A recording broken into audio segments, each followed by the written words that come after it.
பாராட்டுகள் அனைத்தும் பிரபஞ்சத்துக்கே. உணவுகள் மென்மையானால் உடல்கள் வலிமாகும். HSV, CMV, ரூபோல்லோ, டோக்சோபிளாஸ்மா, TPHA, syphilis, gonorrhoea, VDRL, HSBAJ, HIV, இந்த மாதிரி எண்ணில் அடங்கா பல வியாதிகள் இருக்குது. இந்த வியாதியெல்லாம் எப்படி குணம் ஆகும் அப்படின்ற விஷயத்தை பற்றி முழு டீட்டெயிலாக பார்க்கலாம். ஃபஸ்ட்டு நம்ம உடம்புல எந்த ஒரு நோய் கிருமி, எந்த ஒரு ஃபாரின் பாடி உள்ளே இன்செர்ட் ஆனாலும் உடம்புல இருக்கக்கூடிய நோய் எதிர்ப்பு சக்தி, ஆங்கிலத்தில் பார்த்தீங்கன்னா WBC, ஒயிட் பிளட் செல்ஸ், இது என்ன பண்ணுன்னா இதில் நிறைய விதமான டிவிஷன்ஸ் இருக்குது. எக்ஸாம்பிள் பார்த்தீங்கன்னாக்கா ஈசினோஃபில்ஸ், நியூட்ரோஃபில்ஸ், இந்த மாதிரியான அலைகளில் இருக்குது. இவங்கெல்லாம் என்ன பண்ணுவாங்கனாக்கா first helper, killer, suppressor, memory, இந்த மாதிரியான அடுக்குகளான நிலையில் இருப்பாங்க. இதில் இருக்கக்கூடிய புரதங்கள் பார்த்திங்கன்னா CD2, CD3, CD4, CD8 இந்த மாதிரியான நிலைகளில் இருப்பாங்க.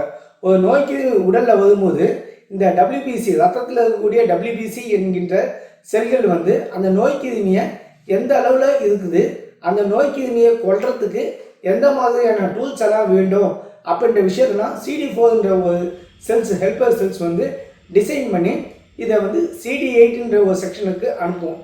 இதுதான் கில்லர். இந்த CD8 என்ன பண்ணோம்னாக்கா அந்த நோய் கிருமியை எவ்வளோ நேரத்தில் கொல்லலாம், அது கொல்றதுக்கு எந்த முறையில் கொல்லலாம், இந்த மாதிரியான வேலைகள்லாம் செஞ்சு அந்த நோய் கிருமியை கொன்னுடும். இந்த ஹெல்ப்பர்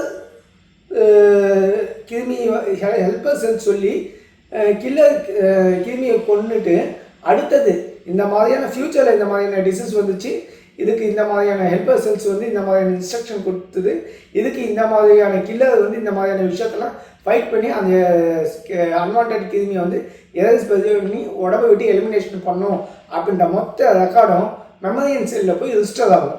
இப்படி ரிஜிஸ்டர் ஆகும்போது தான் நம்ம உடம்புல இருக்கக்கூடிய இம்யூன் சிஸ்டம் ஒரு 10 வருஷம் கழிச்சு ஒரு நோய் வந்துருக்கும், அந்த நோயை குணப்படுத்துறதுக்கு இதுதான் சயின்டிஃபிக் ரிசர்ச் ஃபார்முலா. இந்த ஃபார்முலா அடிப்படையில் தான் உலகத்தில் இருக்கக்கூடிய அனைத்து நோய்களையும் நம்மளுடைய சித்த பெருமக்கள் குணப்படுத்தினாங்க. பட் அவங்க அந்த ஃபார்முலாவுக்கு பேர் வைக்கல. ஹெல்ப்பர், கில்லர், சப்ரஸர்லாம் ஆங்கில முறையில் பெயர் வைக்கல. நம்மளுடைய சித்த பெருமக்களோட அருளால் நமக்கு இந்த மிகப்பெரிய பொக்கிஷம் கிடைச்சிது. இந்த WBC அதிகரிப்பதன் மூலம் எல்லா விதமான வைரஸ் தொந்தரவுகள், பாக்டீரியா தொந்தரவுகள், ஒட்டுண்ணி தொந்தரவுகள் எல்லாமே முழுமையாக குணமாகும். அப்படி தான் நம்ம ஒவ்வொரு விஷயத்தையும் குணப்படுத்தி சயின்டிஃபிக் எவிடன்ஸோட நம்ம ரிப்போர்ட் ஒவ்வொரு வீடியோலாம் ஷேர் பண்ணுறோம். இனிமேட்டு நம்ம நிறைய வீடியோவில் ரிப்போர்ட் பேஸ் தான் நம்ம பண்ண போகிறோம். உங்களுக்கு மேலும் இதை பற்றி பாதிப்பு இருக்குது, இதை பற்றி நிறைய டீட்டெயில் தெரிஞ்சுக்கணுன்னாக்கா கமெண்டில் போய்ட்டு ரிப்போர்ட்னு எனக்கு போடுங்க. உங்களுக்கு ரொம்ப டீட்டெயிலான ஒரு விஷயத்தை அடுத்த வீடியோவில் பார்ப்போம். உங்கள் எல்லாருக்கும் சொல்லக்கூடிய ஒரே ஒரு விஷயம் என்னென்னா, உங்களுடைய வெயிட்டுக்கு ஏற்ற மாதிரி புரோட்டீனை கொஞ்சம் கொஞ்சமாக சேர்த்துக்குங்க. சாப்பாட்டில் அதிகப்படியான நீர் உணவை சேர்த்துக்குங்க. மெடிக்கல் சம்மந்தமாக எல்லா விதமான டவுட்டும் நம்முடைய மெடிக்கல் மிராக்கிள்ன்ற ஒரு புக்கில் ஸ்டார்டிங்லேருந்து டாப் பாட்டம் எல்லா விஷயத்தையும் எளிமையான தமிழில் முதல் முறையாக இருக்குது. அதை வாங்கி படியுங்க. எல்லாரும் ஆரோக்கியமாக இருங்க. நன்றி, வணக்கம்.